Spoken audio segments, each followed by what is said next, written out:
Welcome back everybody to my channel Chefish. Today we are going to make mom's swirl cookies. These are so delicious and so simple and easy to make. So make sure to like and subscribe and to check out my Facebook and my Instagram for other content. Let's start with the ingredients. I have 500 grams of all-purpose flour, 300 grams of butter. I have 120 grams of water. That's 15 grams of sugar.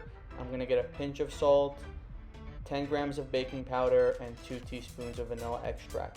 We're gonna start adding everything into the mixer. Don't do what I did with the butter. Make sure you break it up a bit before.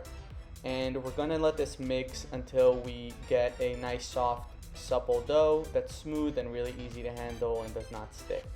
Then we're going to divide it into 3 equal pieces. This does not have to be perfect. And then just give them kind of like a roll, put them together into a ball. Now this doesn't need to rest, so we're just going to get right into rolling the actual dough out.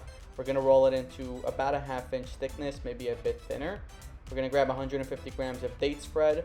We're going to spread that out. We're going to grab 50 grams of ground nuts, any ground nuts you want, 2 teaspoons of cinnamon, and then we're going to roll it up. We're going to do 3 flavors here.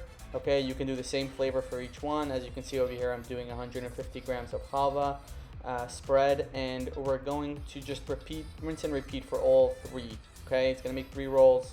You can choose what flavors you want. Here I'm using chocolate spread, or you can use Nutella as well. Okay, now you're gonna transfer all 3 cookie rolls onto a cookie sheet, and then we're gonna cut them halfway through the actual cookie roll, and they're gonna bake like this and puff up. And we're going to let them bake for approximately 30 minutes. And about 15 minutes through, we're going to rotate the pan. So take it out, turn it around, put it back into the oven, and close it for the rest of the baking time. Then you're gonna prepare a fine mesh strainer, a small one preferably, and then some powdered sugar. We're gonna use the powdered sugar as needed. And we're gonna cover each roll completely with the powdered sugar. This adds a whole lot of flavor, so definitely don't skip the part of the powdered sugar. And that's it. Really simple, really easy. Make sure that you give them a try while they're piping hot and get burned.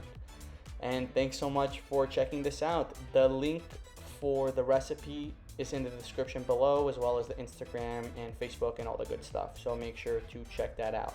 Thanks again, guys. Catch you on the next one. Okay, bye.